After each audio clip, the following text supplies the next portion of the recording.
Curiosamente, durante este tedioso e interminable 2024, tuve muy presente aquellos años de mi adolescencia en los cuales comencé a interesarme tanto en la política como en el periodismo. Yo veía y sigo viendo bastantes similitudes con la época más intensa del relato kirchnerista. Paréntesis. Lo que debiera ser una señal de alarma es que este proceso se aceleró mucho. El relato intenso que comienza más que nada en la primera presidencia de Cristina, esto a los 3 meses Milei estaba intratable. Bueno, y más que yo comencé este canal y volví con una postura en cuanto a la información como solía tener en esa época de mi vida, bueno, con mucha más inexperiencia y algunas cosas que eran un tanto extremistas y luego fui moderando con el tiempo porque uno crece. Yo tengo esta autocrítica de que, bueno, sí, no fui lo suficientemente crítica durante la campaña de Milei, primero porque nunca consideré realmente que iba a llegar a ser presidente, y segundo, yo estaba más bien con una cuestión histórica de investigación, y creo que fue una falencia de más de una persona, yo no soy importante, en que no desmentimos todas las cosas que Milei decía, y que todos sabíamos, bueno, que Milei es un alfeñique peronista y que, bueno, lo que hablamos siempre. Entonces, cuando asume Milei y lo veo ahí en Davos haciendo el ridículo, haciendo las cosas que yo suponía que iba a hacer, volví a retomar esta postura que solía tener en mi adolescencia, desde el lugar que estaba, de oposición muy intensa. Y bueno, es como que tuve recuerdos, ¿no? Y además hay muchas similitudes. Esta obsesión con el periodismo, y que en su momento, a ver, no había esta cosa de oficialismo en la tele, o sea, estaba 678, pero esta cosa de supuestos periodistas independientes, aunque sabemos que eso no existe, en modo militante, que se notara tanto, no estaba en ese momento. Es decir, que la postura de Milei de hoy, de sentirse perseguido por la prensa, estigmatizado, es muy exagerada. Pero esos resabios, esta cosa, yo no hablo de autoritarismo porque para mí eso es estúpido hablar así. No, es una cosa medio infantil y que hemos visto que ascender al periodismo en categoría de oposición les ha salido mal. Y la nata tuvo mucho que ver con la caída de el kirchnerismo. Para mí, esto, podemos hacer otro video, pero la cuestión está el campo. En su momento, las retenciones fue un gran error estratégico del kirchnerismo. Ahí es que Clarín vira su línea editorial y luego, bueno, esta cuestión de iniciar una batalla estúpida con el periodismo lo llevó a la ruina. Yo todo eso, esas similitudes las veo hoy. Y al mismo tiempo veo similitudes en la dinámica de los que somos oposición. Incluso, bueno, los personajes que atacaban a Milei eran los mismos que atacaba el kirchnerismo en su momento. Y por eso me llamaba la atención cómo encontraban argumentos para justificar su postura, más de uno que en su momento era anti-K, justificar esta postura de, bueno, no, Longobardi es medio progre de la CNN, entonces está bien que Milei lo trate como lo trate. Para mí es muy infantil eso. Y la verdad, yo tengo buena memoria. Y me acuerdo de todo. Y eso es una desventaja para más de uno. Sí, últimamente también debe ser porque estoy poniéndome vieja, ¿no? Y uno se pone a pensar cosas del pasado. Y tenía muy presente esa época de mi vida en la cual, como, a ver, venía de una familia de derecha. Y lo normal, lo usual, era ser de izquierda en la adolescencia. Y acá estaba todo el discurso ese 678, Che Guevara friendly. Yo exageré mi postura de derecha. Bueno, era todo un personaje, ¿no? Y me faltaba mucho por aprender. pero ya se notaba mi inclinación hacia el periodismo, la política. Y sí, venía pensando todas esas cosas y cómo cambió, por un lado, la dinámica de la comunicación, pero hay cosas que siguen igual. Y al igual que en su momento, lo que ocurrió es que nos encontramos en la oposición más de una persona que no tenía nada que ver ideológicamente. En la furia errática del kirchnerismo, que era, a ver, eran intratables, entiéndanlo, o sea, eran como intensos, lo que habían logrado era aglutinar un montón de sectores diferentes que no teníamos nada que ver, pero esa unión eh, fue su caída. A ver, en ese momento es que, bueno, en mi familia se leía La Nación, era solo La Nación. Y bueno, yo estimo que al final nada más mi abuelo y yo mirábamos a Mariano Grondona en aquella época que aparece Novarecio, Rossi, ¿no? Y no les voy a mentir si les dijera que ese cambio en la comunicación, de pronto para mis parámetros ya no era periodismo, era toda esta cuestión de los panelistas al modo intrusos, gritando, esos personajes que yo consideraba que no ni debían opinar de política, yo no lo supe asimilar. Y es algo que no puedo asimilar al día de hoy. Me parece que es una berretización porque un panelista es más barato que un periodista. Yo no pude amoldarme, adaptarme a ese cambio. Y una vez que Mariano Grondona se desapareció del radar público, yo, bueno, continué leyendo Alconadamón y luego descubrí a Pani.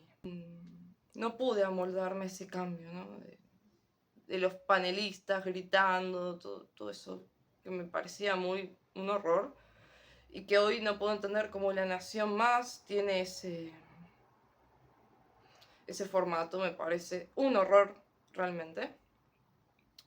Y bueno, en esa época, la verdad es que coincidíamos un montón de personajes que veníamos de lugares muy diferentes. Uno era la Nata, Carrió, también yo en esa época la escuchaba mucho a Carrió, a pesar que no coincidía en un montón de cosas. Bueno, y hoy nos enteramos que, bueno, la Nata falleció. Y a ver, yo hay algo que no puedo entender del argentino promedio, ¿eh?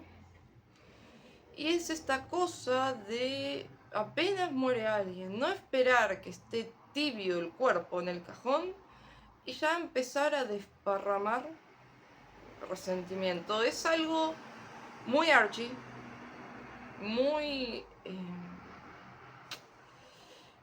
resentido, ¿no? Muy tercermundista, ¿no? Y notamos que tanto los libertarios como los kirchneristas se alegraron casi hasta la emoción por la muerte de un periodista. No puedo decir que me sorprende, es más, estoy esperando el fatídico momento en el cual Bullrich muera para ver los gloriosos, bellísimos y educados comentarios con tufillo de resentido social que van a dedicarle a Bullrich, porque yo los conozco y sé cómo son.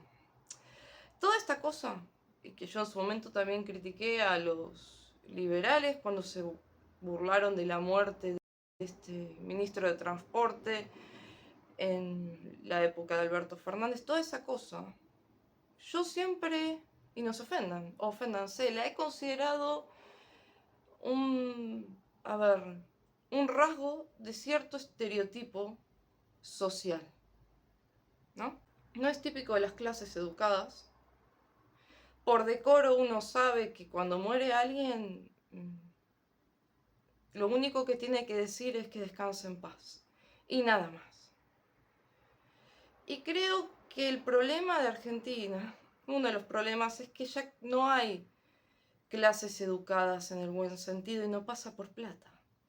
Es la berretización de la sociedad. Es la cuestión esta de lo políticamente incorrecto, a ver quién ofende más. Es esto de pasar de Mariano Grondona a el pelado de Crónica, porque un panelista sale más barato que un periodista. Es esta cosa de no quiero ser hipócrita, Y si es la verdad, no me importa ofenderte.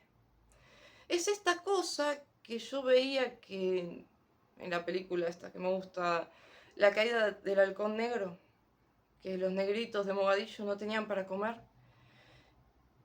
Y probablemente estaban a una semana de morir de hambruna o en la guerra civil, pero se alegraban porque un yanqui había muerto en uno de los helicópteros. Esos son ustedes. Alegrarse por la muerte de alguien, ya sea Videla o una abuela de Plaza de Mayo, todo eso es signo de una sociedad enferma, infantil, que no sabe reconciliarse, ir para adelante, ¿no? Que tiene que constantemente decir lo que piensa, ventilar sus traumas. Es esta lógica de las redes. Lo importante es ofender y que llegue, llamar la atención. Insisto, aquellos votantes, por ejemplo, del PRO que se sintieron decepcionados porque, no sé, no se persiguió más al kirchnerismo, etcétera, etcétera. Esos que se reían de la hija de Cristina. Ese estereotipo es el equivalente de los que hoy se burlan de la nata.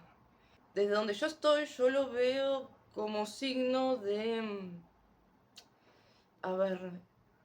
gente con poca educación, resentida, resentidos sociales.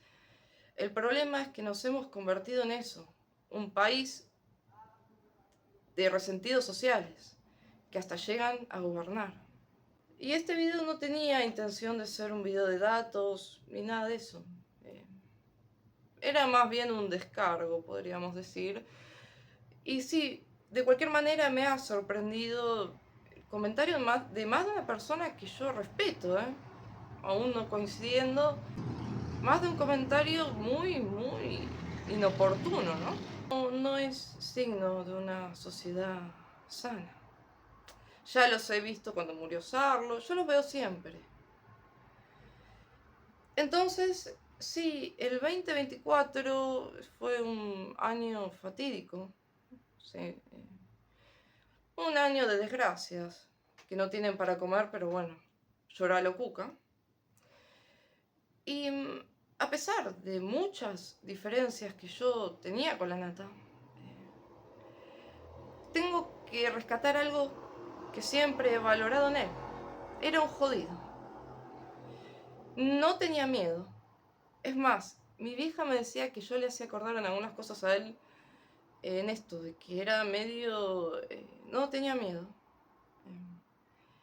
Y la verdad es que fue el único en este tiempo que cuando Milei no tuvo mejor idea que llamarlo ensobrado, él lo denunció por injurias. Curiosamente, la denuncia cayó en el juzgado del hijo. Ya no hay periodistas como Mariano Grondona, ya no hay debates de nivel, ya no importa ni la educación ni las formas, lo importante es ofender, ser disruptivo, llamar la atención, curar traumas adolescentes, quién es más agresivo. Bueno, el problema es que a veces ustedes se cruzan con alguien como yo, ¿no? Porque a cada chancho le llega su Waterloo. Pero si hubiera que hacer un desgraciado balance de fin de año, que para mí año nuevo y todo eso es una estupidez, porque sus vidas van a ser igual de miserables el 31 y el 1. No me conmueve año nuevo, pero si hubiera que hacer un balance, yo les diría que realmente lo que pasa en Argentina es que es todo muy berreta. Se ha ascendido a virtud ser maleducado, infantil. Y la verdad es que nivelar para abajo nunca es bueno. Somos el resultado de la precarización, de la rapidez de la fake news y el hecho de que un panelista es más barato que un periodista. Señor presidente Kirchner,